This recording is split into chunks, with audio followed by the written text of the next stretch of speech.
Selamat siang semua anak-anak. Siang, selamat siang, Bu. Bagaimana kabar di siang hari ini? Siang, baik, Bu. Oke, sebelum kita mulai, Ibu mau cek kebersihan ruangan ini. Coba diperhatikan sekelilingnya ada sampah. Tidak ada, bersih ya. Usahakan selalu bersih karena kalau ruangan bersih belajar pasti akan ya. Sebelum kita mulai, silakan siapa yang memimpin doa. Oke, silakan berdiri deh. Mari kita berdoa kepada agama yang kita masing-masing. Sudah dimulai.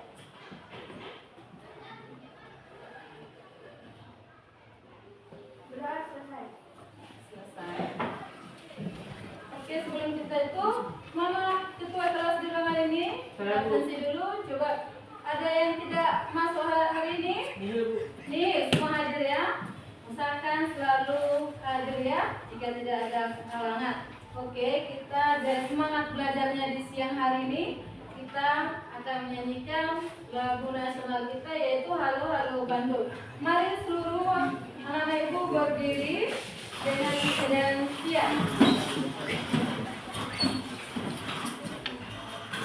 Sudah semua berdiri? Oke, siap. Halo, halo Bandung, ibu kota beriman. Halo, halo Bandung, kota senang kenangan. Sudah lama kita tidak berjumpa dengan kau. Sekarang telah menjadi lautan api, mari berebut kembali. Oke, silakan duduk. Saat sudah menyanyikan lagu nasional, maka kita harus lebih semangat lagi belajarnya ya. Sebelum kita masuk materi kita, Ibu mau bertanya, apakah ada pertanyaan materi kita sebelumnya? Tidak, Bu. Gak ada? Tidak ada, Bu. Ada tugas kemarin Ibu kasih? Tidak Tidak Bu. ada. Sudah mengerti? Sudah, Bu. Bagus. Kalau sudah mengerti ya, berarti kita sudah bisa lanjut ke materi kita selanjutnya, yaitu dinamika penduduk dan ekonomi. Jadi sebelum kita langsung masuk ke sini, Ibu mau bertanya dulu sama siswa atau anak-anak Ibu seluruhnya. Coba kalian perhatikan atau pernah nggak kalian memperhatikan keadaan penduduk yang ada di kota Jakarta? Penduduk di kota Jakarta itu padat atau seperti di pedesaan? Padat ya. Jadi kenapa di kota Jakarta itu penduduknya padat? Karena apa? Karena dinamika penduduknya. Karena dinamika penduduknya banyak ke sana. Jadi orang-orang yang merantau banyak yang berlomba-lomba datang merantau ke Jakarta dan tinggal di sana. Makanya Jakarta itu menjadi kota yang paling padat penduduknya sehingga membuat sepedanya macet dan polusinya sangat parah ya. Perhatikan di situ ya. Kita langsung lanjut ke materi kita dengan judulnya adalah dinamika penduduk dan ekonomi. Di sini kita lanjutkan. Tujuan pembelajarannya adalah ada 3, pemerataan, 2, program KB, dan 3, pendidikan. Ini tujuannya. Jadi tujuan pembelajaran kita harus mengerti nanti tentang pemerataan, program KB-nya, apa yang maksudnya, dan pendidikannya ya. Kita harus lanjutkan lagi biar kita mengerti tentang tujuan pelajaran kita. Yang pertama adalah pemerataan atau transmigrasi wilayah. Pemerataan dan transmigrasi ini adalah ada di sini dibuat ada 3. Persebaran tidak merata, yang artinya adalah sebagian besar wilayah Indonesia sangat luas, namun penduduk terkonsentrasi sangat padat di kota dan pulau Jawa seperti Jakarta. Itu ya. Yang kedua, solusi. Apa solusi pemerintah? pemerintah untuk negara yang kota Padat ini adalah menggalakkan kembali program transmigrasi terarah guna menyimpangkan kepadatan wilayah nasional secara terencana. Dan yang ketiga, pembangunan ekonomi. Pembangunan ekonomi adalah dimanfaatkan untuk potensi daerah tujuan baru untuk menciptakan lapangan kerja dan mengurangi kemiskinan di perkotaan padat. Ada kemarin situ kita katanya ada akan dipindahkan ibu kota Jakarta ke Kalimantan. Istilahnya ada IKN, ya kan? Jadi kenapa dibuat seperti itu? Karena kota Jakarta itu sudah terlalu padat. Kalau dilihat dari segi apanya, katanya lautnya sudah lebih tinggi dari daratan. Jadi bisa lama-lama dia akan terendam atau terjadi banjir. Jadi direncanakan pemerintah sebagian di sana akan dipindahkan ke Kalimantan untuk mengurangi kepadatan penduduknya juga dan mencegah bencana, ya. Sudah mengerti di sini? Sudah, Bu. Jadi transmigrasi itu ada nggak yang tahu apa itu transmigrasi? Transmigrasi itu adalah perpindahan penduduk. Jadi dari yang padat ke yang tidak padat, ya, itu transmigrasi perpindahan dia. Ada pertanyaan di sini?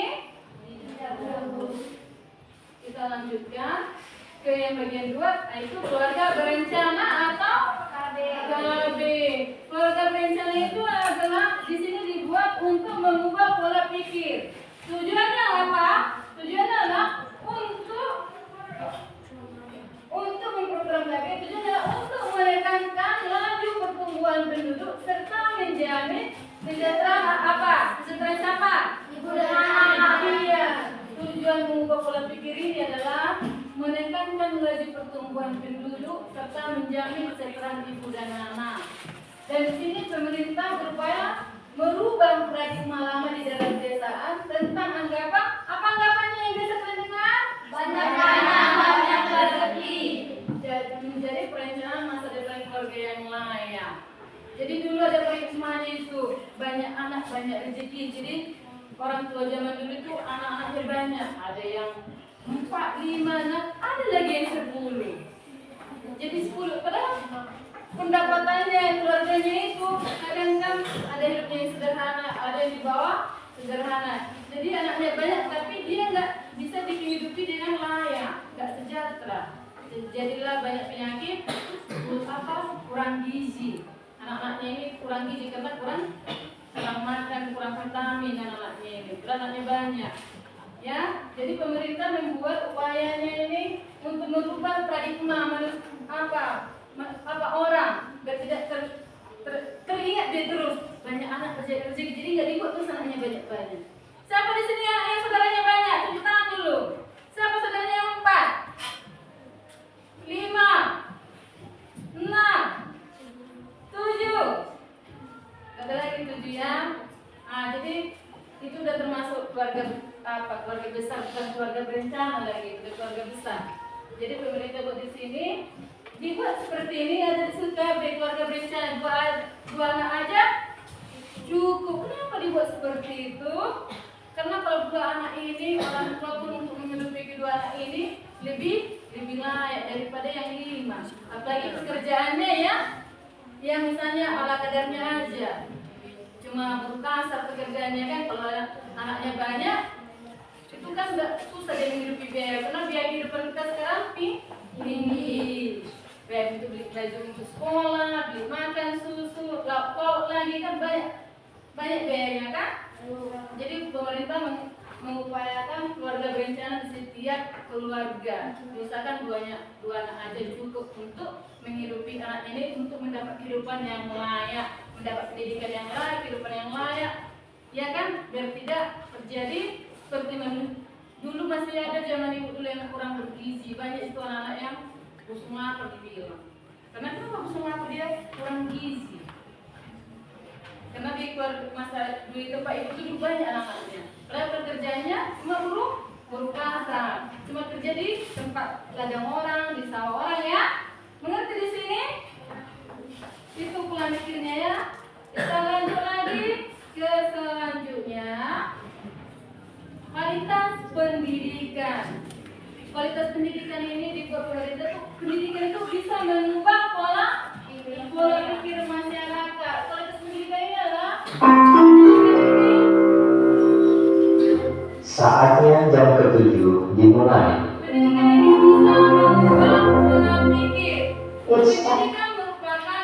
Anjing silakan ekspresi. dan mentalitas masyarakat luas mengenai perencanaan masa depan dan masa depan keluarga. Orang ya, karena tadi ada salah biar pendidikan mengubah pola pikir. Kenapa dibilang seperti itu?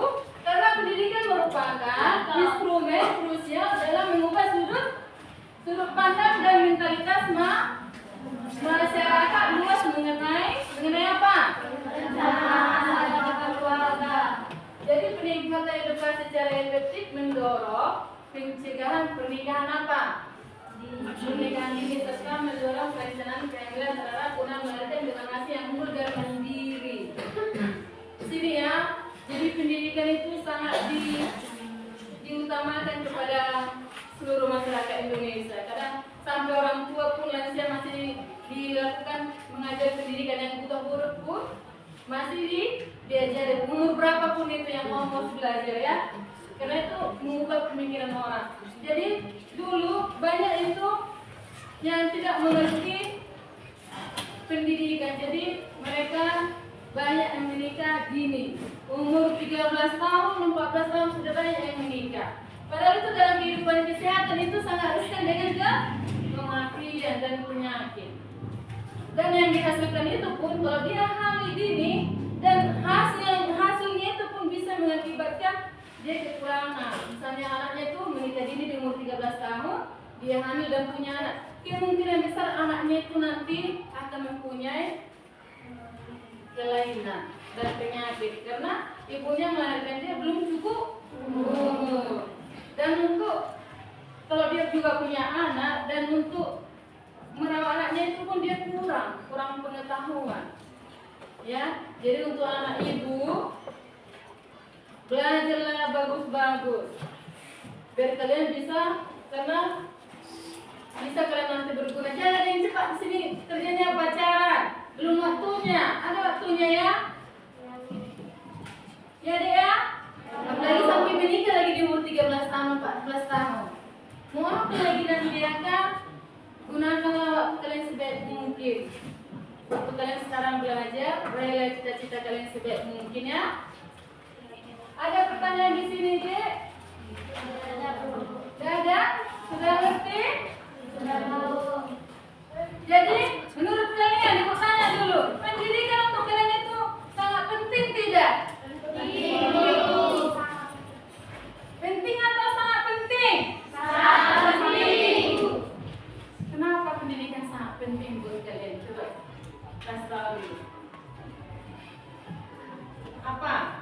Terus kenapa pendidikan sangat penting sama aku? Kenapa? Enggak tahu kalian pendidikan sangat penting bagi kalian. Karena pendidikan adalah salah satu kunci untuk sukses. Iya, pendidikan itu salah satu kunci. Kalau nggak ada pendidikan kalian mau kemana kalian? Bisa nggak mencari kerja kalau nggak ada pendidikannya? Iya, harus tahu. Sangat penting, tapi kalian tahu harus tahu kenapa penting sama kalian sendiri. Penting untuk sukses dan untuk meraih cita-cita kalian sendiri ya. Kita lanjutkan lagi. Sebelum kita masuk ke sini ada Ibu LKPD. Seperti biasa, silakan mengambil kelompoknya masing-masing untuk mengerjakan LKPD dengan tertib ya. Buat kelompoknya secara tertib.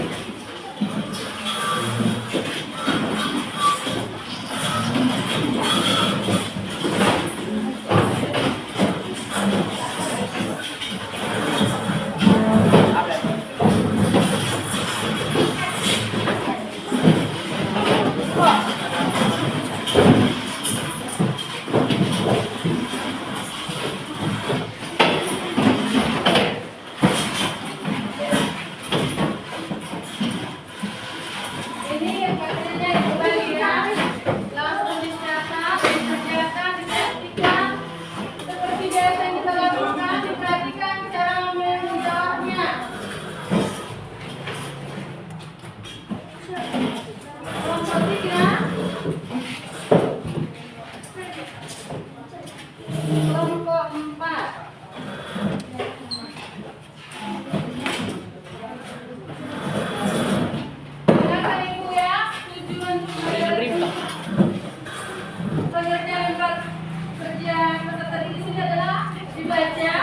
Tutur kelompoknya, nama siswanya. Di sini ada tujuan pembelajarannya dibaca, ada ringkasan pembelajarannya juga, dan ada pertanyaannya.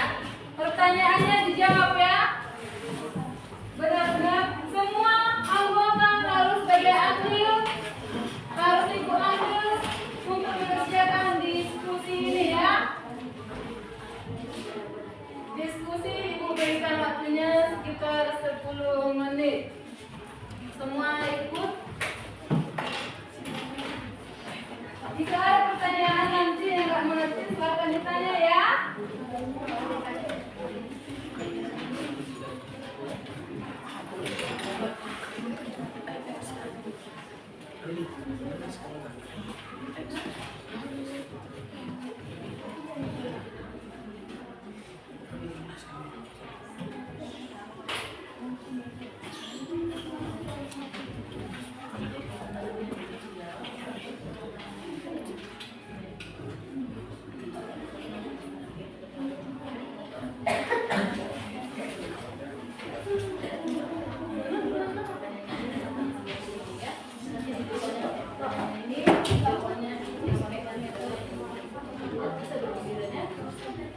Yang berdiri ya, sampai yang ukurannya buat di sini ya.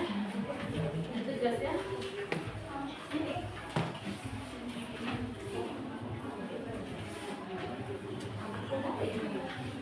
Ya, ada lagi pertanyaan? Nanti ini dijawab. Ini dibaca tujuannya, ringkasannya. Ini nilai dan jawab pertanyaannya dan dijawab di sini ya. Yang saya diperhatikan.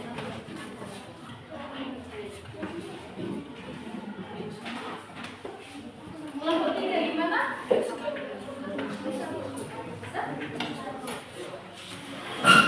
Perhatikan dulu. Perhatikan. Mana tadi PPD-nya? PPD-nya ini. Nanti ini ditulis kelompok nama-namanya. Dibaca ini. Tujuan pembelajarannya apa. Ada ringkasan pembelajarannya juga. Dan ini ada pertanyaannya ya. Pertanyaannya ada 5 dan dijawab ya. Benar-benar diperhatikan. Tanya semua harus ikut andil ya. Jangan cuma satu yang berperan. Kalian sempat? Aman? Bisa? Sudah dibaca? Gambarnya? Silakan ditulis. Langsung kerja semua harus ikut andil ya. Jangan cuma satu orang yang bekerja ya. Kita tahu ya?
Ada 3 Pak ya.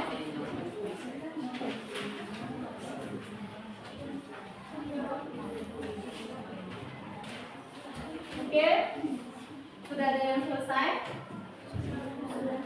Yang sudah selesai silakan tunjuk tangan.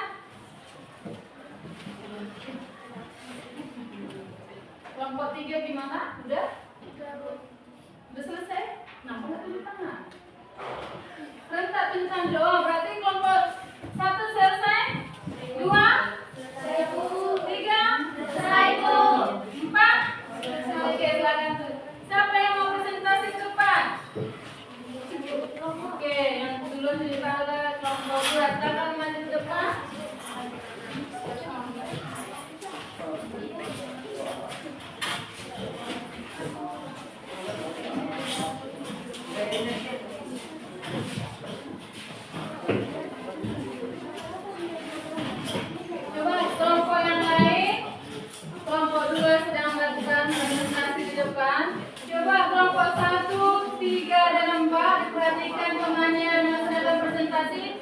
dan sesuaikan dengan jawaban dari KPD kalian. Ayo kita perhatikan sama-sama presentasi dimulai untuk kelompok 2. Selamat siang teman-teman. Selamat siang. Kami dari kelompok 2 akan mempresentasikan hasil presentasi kami mengenai pembagian wilayah atau inner Island, yaitu Jawa, Bali, Nusa Tenggara, dan outer Island, yaitu Sumatera, Kalimantan, Sulawesi, Maluku, dan Papua. Sebelum kami mempresentasikan hasil presentasi kami akan memperkenalkan diri kami terlebih dahulu. Perkenalkan, nama saya Jovita Batubara. Perkenalkan, nama saya Salma Manik. Perkenalkan, nama saya Salma Manik. Perkenalkan, nama saya Natania Tuhan. Perkenalkan, nama saya Nastia Silalagi. Perkenalkan, nama saya Jia Manang. Perkenalkan, nama saya Jovita Batubara. Perkenalkan, nama saya Azmi. Untuk soal nomor 1, mengapa persebaran penduduk di Indonesia dikatakan tidak merata? Sebutkan wilayah mana yang sangat padat dan wilayah mana yang menjadi tujuan pemerataan penduduk. Jawaban kami adalah persebaran penduduk dikatakan tidak merata karena sebagian besar wilayah di Indonesia sangat luas, namun penduduknya terkonsentrasi sangat padat di kota-kota besar dan di Pulau Jawa seperti Jakarta. Untuk soal yang kedua, jelaskan bagaimana program transmigrasi dapat membantu pembangunan ekonomi Indonesia. Jawaban kami yaitu transmigrasi membantu pembangunan ekonomi dengan cara memanfaatkan potensi daerah tujuan baru, menciptakan lapangan kerja di daerah tersebut, serta mengurangi angka kemiskinan di wilayah perkotaan yang sudah terlalu padat. Pertanyaan ketiga, apa tujuan utama pemerintahan melaksanakan program keluarga berencana atau KB? Jawaban kami adalah tujuan utama program KB adalah untuk menekan laju pertumbuhan penduduk atau mengendalikan kuantitas serta menjamin kesejahteraan ibu dan anak. Untuk pertanyaan nomor 4, paradigma lama apa yang ingin diubah oleh pemerintah di daerah pedesaan melalui kampanye KB? Jawaban kami yaitu pemerintah berupaya mengubah anggapan atau paradigma lama, yaitu banyak anak banyak rezeki, menjadi cara pandang baru yang fokus pada perencanaan masa depan keluarga yang layak. 5. Mengapa perbaikan mutu pendidikan sangat penting dalam mengatasi masalah dinamika penduduk di Indonesia? Jawaban kami yaitu adalah pendidikan merupakan instrumen krusial untuk mengubah sudut pandang dan melintas masyarakat mengenai perencanaan keluarga. Sekian jawaban dari hasil diskusi kelompok kami. Bagi teman-teman yang ingin bertanya, kalian silakan. Ayo, ada kelompok yang mau bertanya?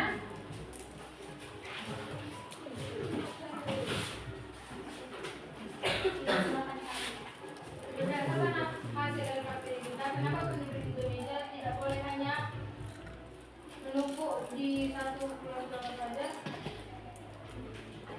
Jawabannya karena kalau semua menumpuk di Pulau Jawa, kota-kota besar akan terlalu padat dan memicu kemiskinan. Padahal pulau-pulau luar memiliki potensi daerah yang luas dan bisa dimanfaatkan untuk menciptakan lapangan kerja baru dan menyumbang pembangunan ekonomi nasional. Adakah lagi teman-teman kami yang ingin bertanya? Ada lagi?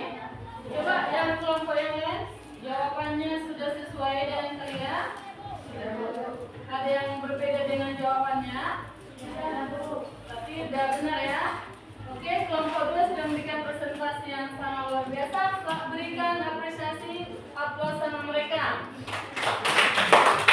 Oke, terima kasih untuk kelompok 2. Silakan duduk.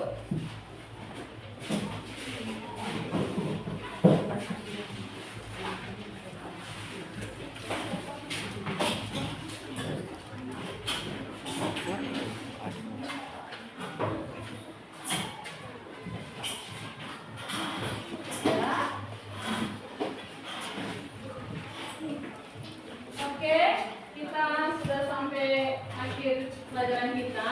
Kita berikan kesimpulan dulu. Perhatikan seluruh anak-anak ibu. Di sini kesimpulan kita ibu buat adalah satu kesimpulannya ada 2, yaitu kebijakan kuantitas dan 2 diferensiasi kualitas. Mari anak ibu bacakan bersama yang nomor 1. Kebijakan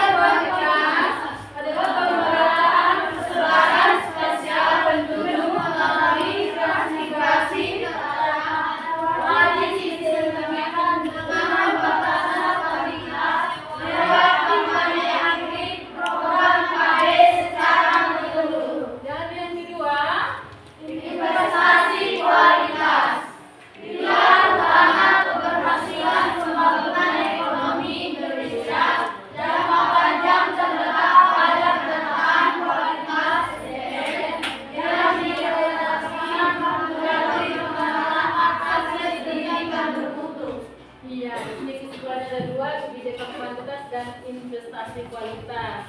Ini ya, pemerintahan persebaran itu terarah dan disinergikan dengan kuantitas lewat kampanye aktif program KB bagi orang-orang dewasa yang sudah berkeluarga. Dan yang kedua adalah investasi kualitas.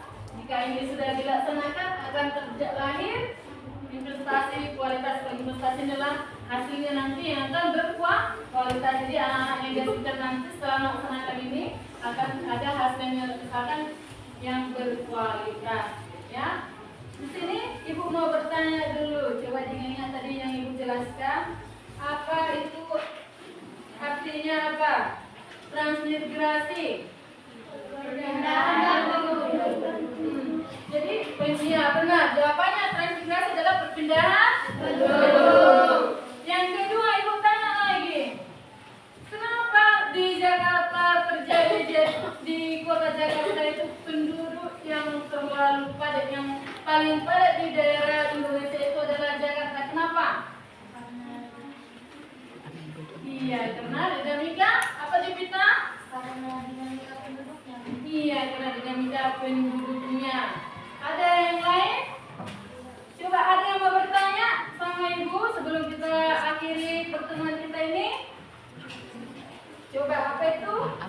Saya bertanya mengapa program transmigrasi itu kadang-kadang sulit dilakukan. Apakah ada orang yang menolak untuk ditingkatkan? Ya, jawaban pertanyaan saya itu sangat kritis. Jadi jawabannya itu adalah atas pertanyaan itu adalah itu karena tantangannya karena sosial dan budaya. Sosial dan budaya itu maksudnya adalah budaya di Indonesia itu dengan negara yang majemuk, banyak ada dan istiadat. Mungkin dia kalau dia misalnya suku Batak mau pergi ke daerah suku Jawa, dia mungkin saya nggak cocok dengan daerah sana, jadi dia tetap di situ. Seperti itu juga dengan daerah sana, seperti itu ya. Jadi itu yang membuat itu. Charlie sudah mengerti Charlie? Lalu Ada lagi pertanyaan? Ayo silakan Jupita. Ibu tadi dijelaskan bahwa pendidikan bisa menekan pendidikan dini, tapi kenyataannya di desa-desa masih banyak anak perempuan di sekolah lalu langsung dinikahkan oleh orang tuanya. Bagaimana cara mengatasinya? Untuk mengatasinya ini adalah pertanyaannya itu ya. Untuk mengatasi ini bukan hanya kita yang melaksanakannya, mengatasinya bukan hanya masyarakat, tapi harus ikut pemerintah ya. Untuk mengatasi masalah ini adalah harus ikut semuanya, peran pemerintah, daerah, tokoh masyarakat harus ikut. Contohnya untuk mengatasi itu apa? 1. Memberikan beasiswa. 2. Sosialisasi kepada orang tua. Dan yang ketiga adalah wajib belajar 12 tahun. Itu ya Jupita ya? Itu tentang apa-apanya. Ada lagi? 1 orang lagi. Siapa? Apa itu? Kalau tidak ikut program KB dan semuanya generasi bicara, apakah itu otomatis mengubah ekonomi negara kita masing-masing? Tidak, itu tidak secara otomatis. Ya, itu tidak secara otomatis. Ada tahapannya yang harus dilalui biar bisa lanjut maju ya Dek ya. Harus belajar, ya Dek ya. Belajar dan dibantu dengan daerah atau pemerintah setempat ya. Itu nggak langsung maju, tapi bisa maju dengan melaksanakan tahapannya dengan program pemerintah juga dilaksanakannya baik, maka akan terjadi seperti itu ya. Oke, ada pertanyaan lagi? Tidak ada lagi ya. Terima kasih atas anak didik kami yang sudah bertanya. Pertanyaan sangat kritis dan sangat bagus. Untuk selanjutnya, karena jam pembelajaran kita sudah sedikit bentar lagi habis. Untuk selanjutnya, buka pelajarannya yang 142. Nanti juga dikerjakan tugasnya di rumah ya. Yang minggu depan dikumpulkan, pertemuan minggu depan dikumpulkan. Oke, untuk mengakhirinya terima kasih buat seluruh anak-anak ibu. Kita hari ini pelajarannya sangat bagus dan siswa ibu sangat aktif dan diskusinya juga sangat bagus dengan juga presentasinya. Semua berperan aktif. Terima kasih ibu ucapkan buat kalian seluruhnya. Untuk menutup pertemuan kita, silakan kita berdua untuk pulang. Ada yang mungkin dua pulang? Silakan berdiri deh. Teman-teman lagi ada satu juga. Kalau akan kita